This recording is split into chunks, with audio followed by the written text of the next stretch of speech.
10 লাখ টাকায় মিলবে সেনাবাহিনী কিংবা পুলিশে নিশ্চিত চাকরি, আগে কাজ পরে টাকা, এমন চুক্তিতে দিতে হয় শুধু ফাঁকা ব্যাংক চেক, স্ট্যাম্প আর শিক্ষাগত যোগ্যতার মূল সনদপত্র। প্রলোভনে পড়ে শত শত চাকরি প্রত্যাশী পা দেয় প্রতারক চক্রের ফাঁদে, হারায় সর্বস্ব। গোয়েন্দা তথ্যের ভিত্তিতে বগুড়ায় শনিবার রাত 10টা থেকে ভোর 4টা পর্যন্ত শহরের টিনপট্টি ও শাকপালা এলাকায় পরিচালিত অভিযানে এমনই এক প্রতারক চক্রের 2 সদস্যকে গ্রেপ্তার করেছে বাংলাদেশ সেনাবাহিনী।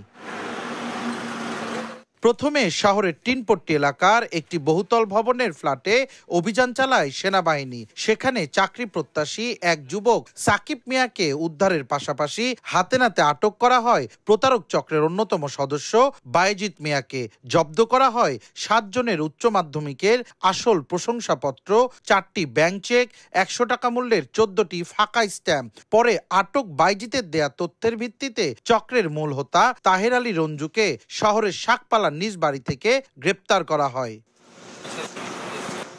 পরে গ্রেপ্তাররা বলেন, আসলে লবিং বলতে কিছু নেই, টাকা হাতিয়ে নিয়ে তারা ছেড়ে দেন সবকিছু ভাগ্যের ওপরে। আমরা হয়তো আগে কোনো ডকুমেন্টস নিয়ে থাকি, যোগ্যতার ভিত্তিতে কারো কেউ যদি টিকে যায় সেক্ষেত্রে আমরা হয়তো কোনো অর্থের লেনদেন তারা করে, আর না হলে হয়তো তাকে ডকুমেন্টসটা ফেরত দেওয়া হয়।